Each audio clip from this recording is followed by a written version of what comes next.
Hello, my name is Barbara Booth. I am at the Belmont Library, and this is day 9 of Richmond Public Library's 100 Days RVA Reads, a program promoting the Great American Read by PBS. I'm among some friends here at the library that we call the Yarns, the folks who gather on Thursday morning to do their special works of art, and so it's fun to read while they're working as well. The book I'm going to be reading from is Anne of Green Gables. It was a favorite one of my children, and once my 2 daughters went off to college and my son was at college as well, I took a trip to Prince Edward Island to just enjoy seeing the places that we had read about, and it was one of the highlights, the best trips that I ever took, seeing the places that are described so well in this particular book. Before we get into our main text of what we're going to hear, I want to give you a little bit of background. You may know that Anne Shirley is the hero of the story. She's the protagonist, the hero, the lead. She's loyal, intelligent, she's very stubborn and dramatic. She loves as passionately as she hates. She's a young orphan who went to live with Marilla and Matthew Cuthbert, who thought they were going to get a boy but ended up getting a girl orphan, and it was quite a surprise for everyone. And this section is about when Anne does meet Rachel Lynde, who's the next door neighbor. This lady is sort of the busybody of the community. She's outspoken and never minds sharing her mind. So Anne comes up to her. They walk over to the house, and she was sparkling with delight, and all of a sudden Ms. Lynde looks at her and says, "Well, they didn't pick you for your looks, that's for certain." And she was like, whoa, she was devastated. Ms. Lynde said, "She's terrible skinny and homely, Marilla. Come here, child, and let me have a look at you. Lawful heart, did anyone ever see such freckles and hair as red as carrots? Come here, child, I say." Anne came here, but not exactly as Miss Rachel had expected. With one bound, she crossed the kitchen floor and stood before Miss Rachel, her face scarlet with anger, her lips quivering, and her whole slender form trembling from head to foot. "I hate you," she cried in a choked voice, stamping her foot on the floor. "I hate you, I hate you, I hate you. How dare you call me skinny and ugly? How dare you say I'm freckled and redheaded? You are a rude, impolite, unfeeling woman."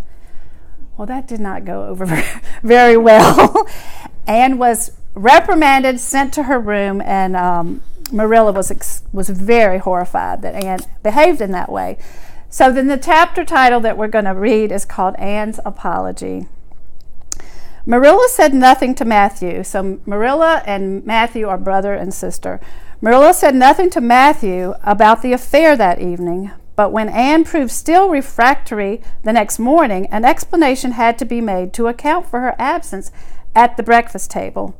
Marilla told Matthew the whole story, taking pains to impress him with a due sense of enormity of Anne's behavior.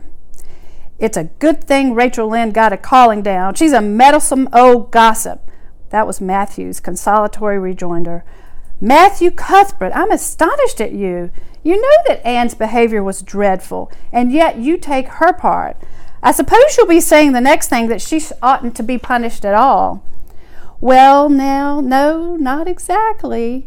And Matthew's such a soft-hearted man. He doesn't really like the women, but he really likes Anne Shirley. "I reckon she ought to be punished a little. But don't be hard on her, Marilla. Recollect, she hasn't ever had anyone to teach her right. You're going to give her something to eat, aren't you?" "When did you ever hear of me starving people into good behavior?" demanded Marilla indignantly. "She'll have her meals regular, and I'll carry them up to her myself, but she'll stay there until she's willing to apologize to Miss Lynde, and that's final, Matthew." Breakfast, dinner, and supper were very silent meals, for Anne still remained obdurate. After each meal, Marilla carried a well-filled tray to the east gable and brought it down later, and it had not been depleted. Matthew eyed its last descent with a troubled eye. Had Anne eaten anything at all? When Marilla went out that evening to bring the cows back from the pasture, Matthew, who had been hanging about the barns and watching, slipped into the house with an air of a burglar and crept upstairs. As a general thing, Matthew gravitated between the kitchen and the little bedroom off the hall where he slept. Once in a while, he ventured uncomfortably into the parlor or sitting room when the minister came to tea. But he had never been upstairs in his own house since the spring he helped Marilla paper the spare bedroom, and that was 4 years ago. He tiptoed along the hall and stood for several minutes outside the door of the east gable before he summoned the courage to tap on it with his fingers and then open the door to peep in. Anne was sitting on the yellow chair by the window, gazing mournfully out into the garden. Very small and unhappy she looked, and Matthew's heart smote him. He softly closed the door and tiptoed over to her. "Anne," he whispered, as if he was afraid of being overheard, "how are you making it, Anne?" Anne smiled. "Pretty well. I imagine a great deal, and that helps to pass the time. Of course it's rather lonesome, but then I may as well get used to that." Anne smiled again, bravely facing the long years of solitary imprisonment before her. Matthew recollected that he must say what he had come to say without a loss of time, lest Marilla return prematurely. "Well, Anne, don't you think you better do it and just have it over with?" he whispered. "It'll have to be done sooner or later, you know, for Marilla's a dreadful determined woman. Dreadful determined, Anne. Do you do it right off, I say, and just have it over." "Do you mean apologize to Mrs. Lynde?" "Yes, apologize. That's the word," said Matthew eagerly. "Just smooth it over, so to speak. That's what I was trying to get at." "I suppose I could do it to oblige you," said Anne. "It would be true enough to say that I'm sorry, because I am sorry now. I wasn't a bit sorry last night. I was mad clear through the night, and I stayed mad. I know, I did it because I woke up 3 times, and I was just furious every time. But this morning it was over. I wasn't in a temper anymore, and it left a dreadful sort of goneness. I felt so ashamed of myself. But I just couldn't think of going and telling Miss Lynde so. It would be so humiliating. I made up my mind to stay shut up here forever rather than to do that. But still, I'd do anything for you, Matthew, if you really want me to." "Well, now, of course I do. It's terrible lonesome downstairs without you. Just go and smooth it over. That's a good girl." "Very well," said Anne, resigned. "I'll tell Marilla as soon as she comes home that I've repented." "That's it. That's right, Anne. But don't tell Marilla I said anything about it. She might think I was putting my oar in, and I promise not to do that." "Wild horses won't drag the secret from me," promised Anne. Don't you love how dramatic she is? "Wild horses won't drag the secret from me," promised Anne solemnly. How would wild horses drag a secret from a person anyhow? But Matthew was gone, scared at his own success. He fled hastily to the remotest corner of the horse pasture, lest Marilla should suspect what he had been up to.